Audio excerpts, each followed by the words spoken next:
Last year, we enjoyed the Paralympics and the Olympic Games, but coming in November, we have the Deaflympics, which are being held in Tokyo. We're joined now by Chris Ratcliffe, who is CEO of UK Deaf Sport. Welcome to the show, Chris. Thank you for having me. It's nice to be here. Can you tell us a bit more about your role and more about UK Deaf Sport? Okay, so I started UK Deaf Sport in September, so I've been there for 3 months. So I'm the chief executive. I'm responsible for leading the organisation through 3 key areas. So firstly, just encouraging deaf people to be involved in the sport for their own health and well-being. Secondly, the organisation for the Deaflympics. And thirdly, just ensuring that organisations that are delivering sports to deaf people are accessible for deaf people. It's really exciting. It's an exciting job. Tell us about the Deaflympics and the history of the Deaflympics. When was it first founded? So yeah, it started in 1924, and that was in Paris, in France. And GB were part of 9 other countries as founding members of the Deaflympics movement. Then after that, it happened every 4 years, and then there was a gap during the Second World War, but since then it's been quite successful and continued to occur. But the last one in 2021 in Brazil, unfortunately GB didn't have a team there. That was due to the COVID pandemic. So I'm just really excited because this is the 100th anniversary for the Deaflympic movement, and it's the oldest running disability sports movement. Yeah, older than the Paralympics. Yeah. So it's really, really exciting, and it's really important for the deaf community to showcase our culture, our togetherness. So there are about 3,000 athletes taking part from 70, 80 different countries and regions. How important is the Deaflympics to the deaf community? It's so significant. I mean, deaf sports is a big cultural part of the community, and I think now particularly the deaf community is quite different to how it was 100 years ago, like with deaf clubs and different organisation groups. So meeting together for the Deaflympics will be a real wow moment for some of them.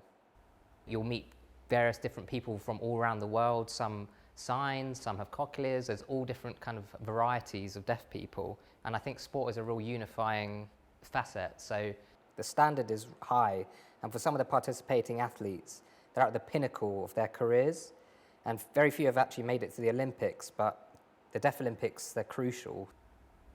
So can you talk to us then about particular achievements from Deaflympics past? Yeah, so looking back, I think we're kind of falling a bit behind other countries with the Deaflympics. In the 1930s... Why do you feel that we were a bit behind? I think it's really because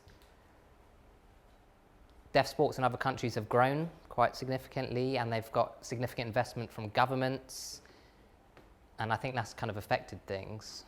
So since in the 30s, the GB team was really strong. We were top of the table for 3 or 4 Deaflympics following that, and then since that we've kind of declined. So in Melbourne in 2005 we did quite well, then in Taipei we didn't do too badly, and kind of since then we've kind of dropped off again. I think we're just falling behind really, because we haven't had the significant investment in our athletics. So just to clarify, is it the case that UK government are not funding deaf athletes? So yeah, we don't receive any official government funding, but we do get funding from fundraising, things that we do ourselves, like sponsorship deals, or athletes themselves fundraising individually, yeah. And why is that? You know, how come funding happens in the Olympics and the Paralympics, but not for the Deaflympics in the UK? Is there a reason for that? That's an interesting question, and I'd love to know the answer to that myself. But I've had conversations with government at various levels, and yeah, we'll continue having that dialogue because I think that's really important. I think it's a real lack of recognition of the Deaflympics itself. So it's got a rich history. It was established in 1924, and it was recognised by the IOC in 1955. So my job really is actually to liaise with the government and explain to them about the Deaflympics and why it's important, and hopefully get some funding. We've had small investment for the games in Melbourne and Taipei, and after that the focus was actually on the London Olympics in 2012, and since then we haven't received much funding. So we kind of need to establish what we can do and how to move forward funding-wise. Yeah, so raising awareness, etc. So then if people are watching this programme are motivated to support, what can they do? How can they support? So yeah, we have a fundraising appeal. It's a Just Giving page, so we have that. And you can email us or go onto our website to find out more. We have an email address which is fundraising@gb.org.uk. So you can contact us there or me directly and we can have a conversation from there. Thanks for coming to see us today, and good luck for November. Fingers crossed. Thank you.